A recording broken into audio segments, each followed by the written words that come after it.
नीलकंठ के जंगल में एक छोटा सा गांव था। उसी बीच टूना का एक छोटा सा परिवार रहता था। टूना छाता बेचने और बनाने का काम करता था, इसीलिए उनका मुनाफा सिर्फ बरसात के समय में ही होता था। पता नहीं क्यों कोई दुकान पर आ ही नहीं रहा। ना जाने कैसे लोगों से इस दुनिया में पाला पड़ा है। कम से कम मेरा भला तो करें। अरे क्यों चिंता करते हो जी, मैं हूँ ना, तुम उसकी बिल्कुल चिंता ना करो। जब तक छतरी का दुकान हमारा नहीं चलेगा, मैं दूसरों के यहाँ काम कर कर घर चला लूंगी। मैं क्या करूँ भाग्यवान, मुझे तुमसे काम कराना बिल्कुल अच्छा नहीं लगता। मैं चाह कर भी कुछ नहीं कर पा रहा हूँ। ऐसे ही टूना अपना घर चलाया करता था, कभी दूसरे के यहाँ काम करके तो कहीं खेतों में मजदूरी करके। इसी तरह इस गांव में कई सारी तकलीफें होने लगी थी। इस गांव की हालत बहुत खराब होती जा रही है। हमेशा कुछ न कुछ लगा ही रहता है। हाँ, आज सुबह बारिश हो रही थी। इसी खराब मौसम के चलते मेरे बच्चे बीमार हो गए। मैं वैद्य जी का कब से इंतजार कर रही हूँ कि कब वो आएंगे और गांव के लोगों का इलाज करेंगे। गांव वाले इसी बदलते मौसम की वजह से बीमार हो रहे थे। उसी समय वैद्य जी आ जाते हैं और गांव वाले लोगों से कहने लगते हैं, इस गांव में जब भी आओ कोई न कोई घटना हो चुकी होती है। ये सब कुछ उस सुंदरी की बद्दुआ की वजह से हो रही है। खैर, मुझे इन गांव वालों के आपसी मसला में नहीं पड़ना है। मुझे तो बस अपना काम करना है। आओ आओ सब कोई आओ, गांव का सरपंच बाज का घर आओ। वैद्य जी को दिखाने के लिए सब सरपंच का घर गए। वैद्य जी ने देखा बाज बहुत बड़ी बीमारी से जूझ रहे थे, जिन्हें देख सारे पक्षियां चिंतित हो गए। मैं तो दिन ब दिन बिगड़ते जा रहा हूँ। अगर मैं इसी तरह रहा तो मेरे साथ कुछ भी हो सकता है। मैंने आपके लिए कुछ जंगल से जड़ी बूटियां लाए हैं, आप इन्हें खा लें, कुछ ही देर में आराम हो जाएंगे।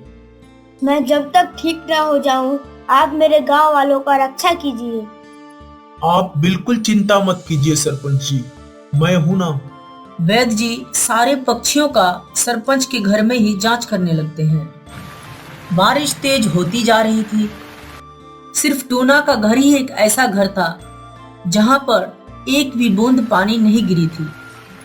टूना का घर देख सब दंग रह गए। सब टूना का घर जाकर पूछने लगे, तुम्हारे घर बारिश क्यों नहीं हो रही? कौन सा जादू किया है टूना भाई? पता नहीं भाई, मेरे घर बारिश भी नहीं होती है और धूप भी नहीं होती है। मुझे ये बात पल्ले ही नहीं पड़ रही। हो ना हो, कोई बात तो जरूर है। भला ऐसा कैसे हो सकता है? हाँ हाँ, तुम बड़े भाग्यशाली हो जो तुम्हें ये वरदान मिला है। भाग्यशाली कहाँ हूँ बहन, जो अपने परिवार को 2 वक्त का खाना नहीं खिला पाया। मुझे और पत्नी दोनों को दूसरे के यहाँ काम करना पड़ता है ताकि हमारा घर चल सके। इतना ही में वैद्य जी सरपंच के यहाँ सारी पक्षियों का इलाज करके टूना के घर आए। टूना के घर बारिश न पाकर कहने लगे, ये कैसे हो सकता है? लगता है तुम किस्मत वाले हो।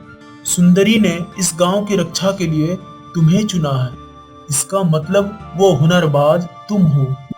वैद्य जी का बात सुनकर सब दंग रह गए और वैद्य जी से पूछने लगे, वैद्य जी, ये जिम्मेदार हुनरबाज क्या है? मुझे कुछ समझ में नहीं आ रहा।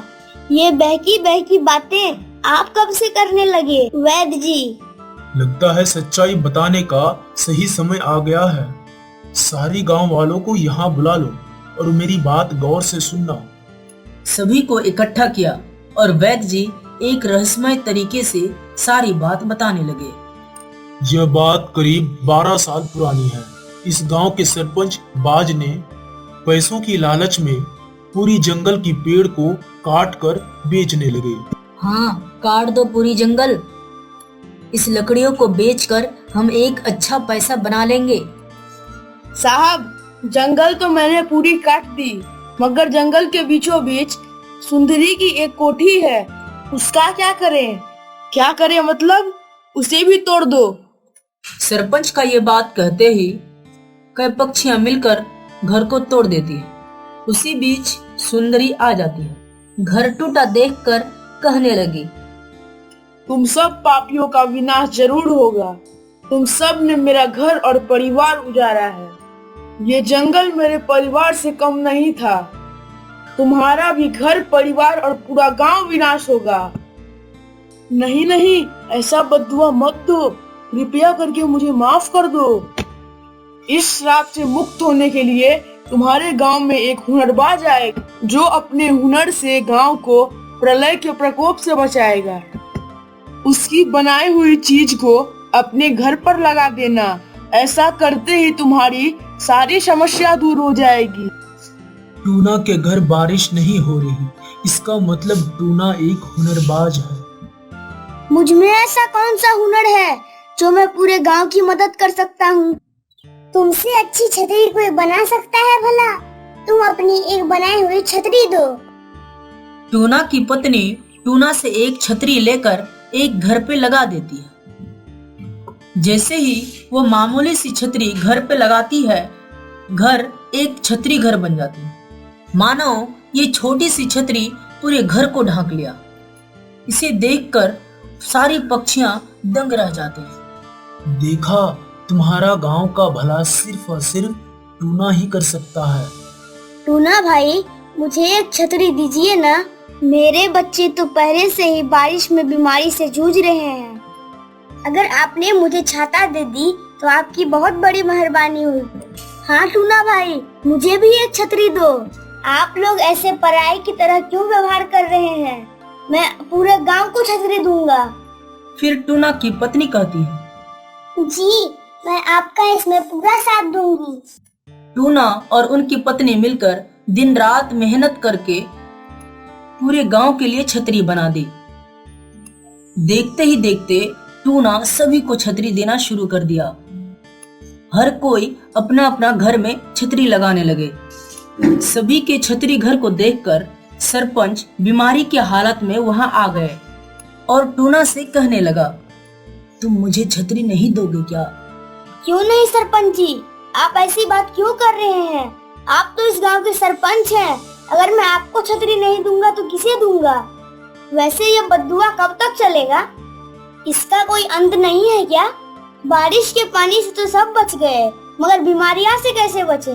हम गांव वालों को मिलकर कई सारे पौधे लगाने होंगे, तभी हम बीमारी से मुक्ति पा सकते हैं।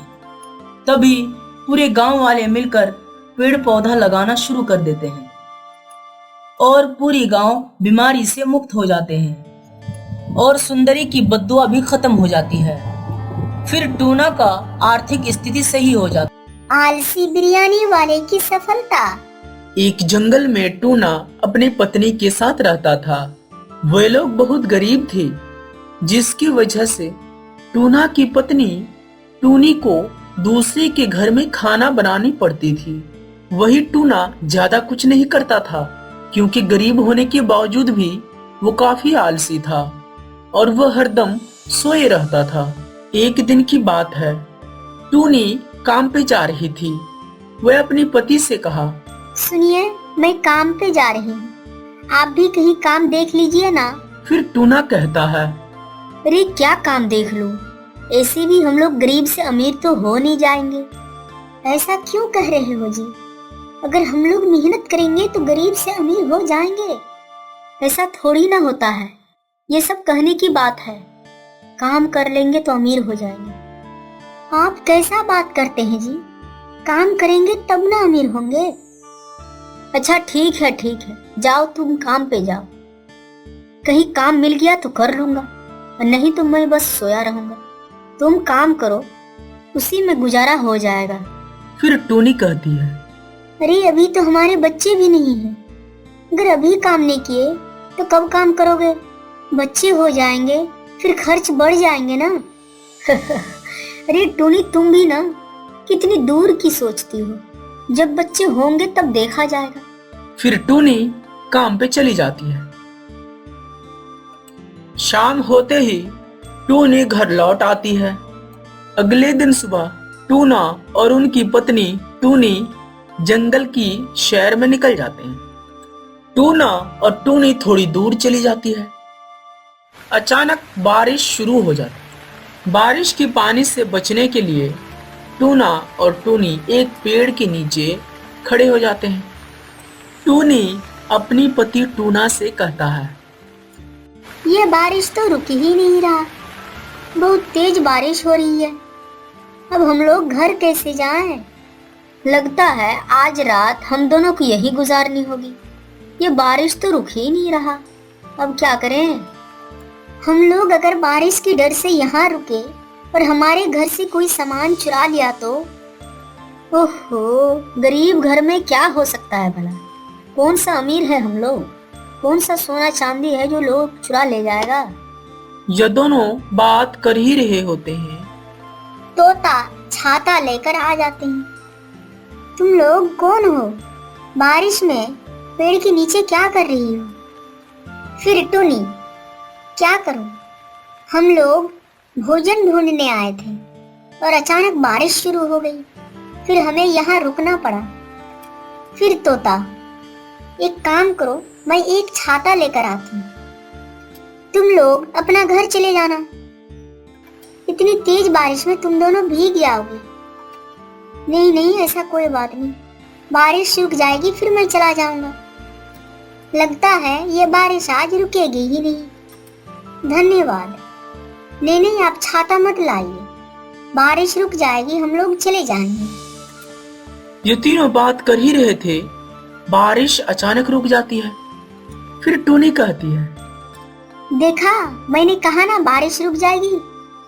अब तो बारिश रुक गई, अब हम लोग चले जाएंगे। फिर तोता वहां से चला जाता है। टूनी अपने पति से, तो चले घर।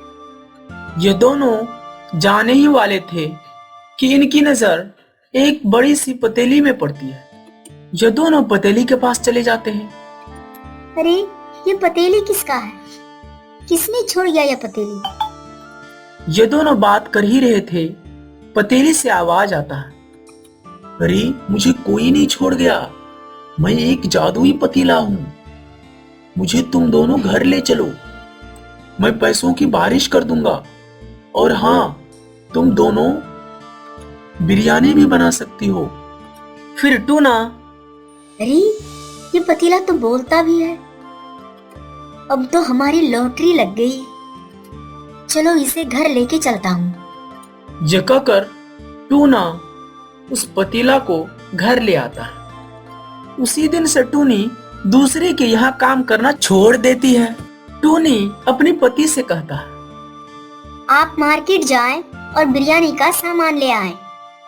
आज से हम दोनों बिरयानी का बिजनेस करेंगे। टूना बिरयानी का सारा सामान ले आता है।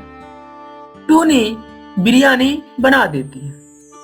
टूना बिरयानी से भरा पतीला को ठेले में रखकर बाजार चले जाते हैं। बाजार पहुंचते ही टूना कबूतर आ जाता है। कबूतर टूना से कहता है, एक प्लेट बिरयानी देना भाई। टूना उसे बिरयानी दे देता है।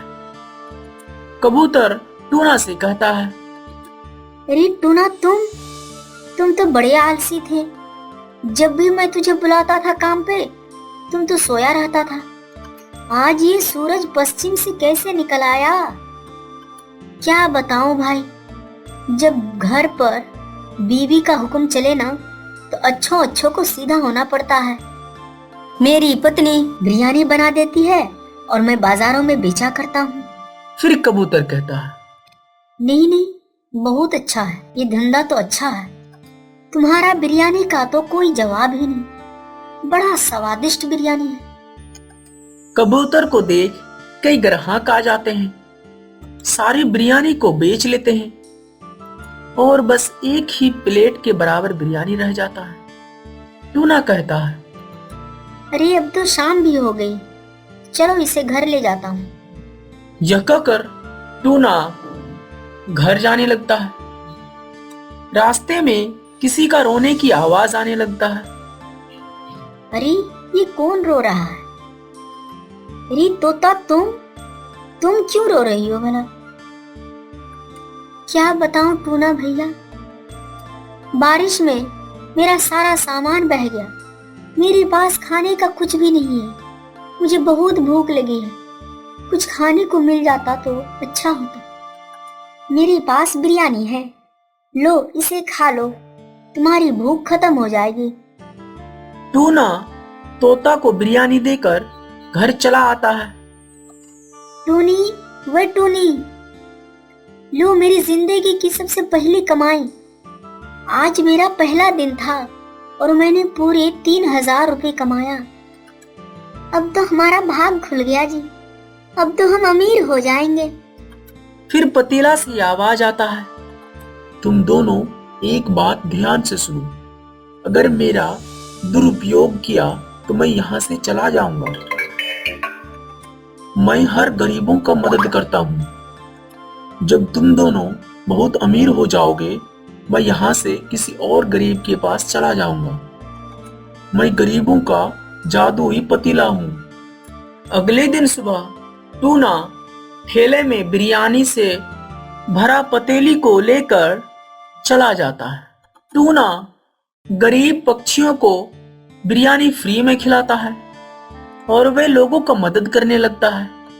देखते ही देखते कुछ ही दिन में टूना का एक बहुत बड़ा आलीशान घर बन जाता है और वह बहुत अमीर हो जाता है। फिर पतीला टूना से कहता है, अब तुम दोनों बहुत अमीर हो गए हो। अब मेरा जाने का समय आ गया है। अब मैं किसी और गरीब को अमीर बनाऊंगा। तुम दोनों एक काम करो, किसी भी पतीले में बिरयानी को बनाकर बेचो, वो बहुत स्वादिष्ट होगा। टूना पतीला का शुक्रिया अदा करता है। फिर पतीला वहां से गायब हो जाता। एक किसानपुर नाम का जंगल था। उसी जंगल में एक छोटा सा गांव भी था। उसी गांव में एक तोता भी रहता था। तोता बहुत गरीब था, जिसकी वजह से उन्हें चक्कियों को चलाना पड़ता था। भैया, मुझे 10 किलो आटा देना। कितने पैसे ले रहे हो पीसने का? टूनी बहन, ये तो 25 रुपए केजी है। आपके 10 किलो का 250 रुपए हो गए। क्या भैया, आप भी आटा इतने महंगे दे रहे हो? 20 का लगा दो। नहीं टूनी बहन, 20 रुपए केजी नहीं दे पाऊंगा। आप तो देख ही रही हो, बिजली का भी कोई सुविधा नहीं है। चक्की हमें खुद चलानी पड़ती है। आप एक काम करो, किलो में 2 रुपए कम दे दो। ठीक है भैया, लाओ। यह कहकर टूनी चिड़िया आटा लेकर चली जाती है। फिर कुछ देर के बाद सुंदरी आ जाती है। भैया, आटा कैसे दे रहे हो? आटा का भाव तो 25 रुपए केजी है। अभी अभी तो आपने मेरी पड़ोसी टूनी चिड़िया को 23 रुपए किलो दिए। ठीक है, तुम भी ले जाओ। पर कितना किलो दूं? 5 किलो? हाँ, दे दो। सुंदरी आटा लेकर चली जाती। अगले दिन सुबह जोर की एक तूफान आता है, जिसमें सारा आटा उड़ जाता है। उसी में एक बहुत बड़ा बवंडर होता है, जिसमें तोता का चक्की को भी उड़ा ले जाता है। तोता अपनी चक्की को पाने के लिए बवंडर के पीछे पीछे जाने लगता है। वह बवंडर जाते जाते एक नदी के किनारे रुक जाता है। तोता बवंडर से कहता है, यह आपने क्या किया?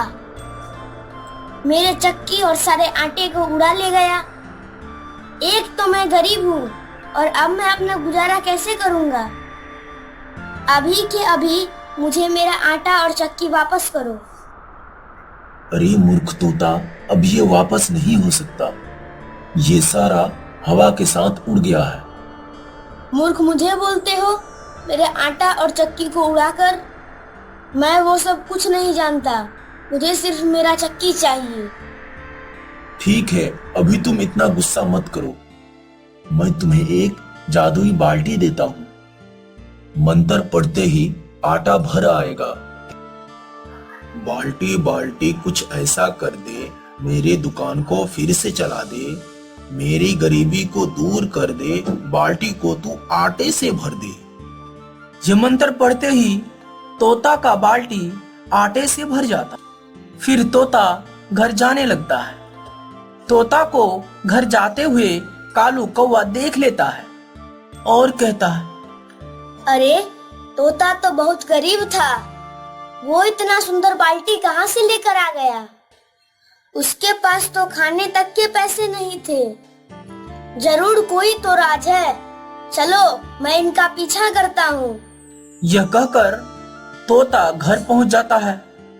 कालू कौवा पीछे पीछे आ जाता है और उनकी कारनामा सारी खिड़कियों से देखने लगता है। फिर तोता कहता है, बाल्टी बाल्टी कुछ ऐसा कर दे, मेरे दुकान को फिर से चला दे, मेरे गरीबी को दूर कर दे, बाल्टी को तू आटे से भर दे। यह मंत्र पढ़ते ही बाल्टी आटे से भर जाता।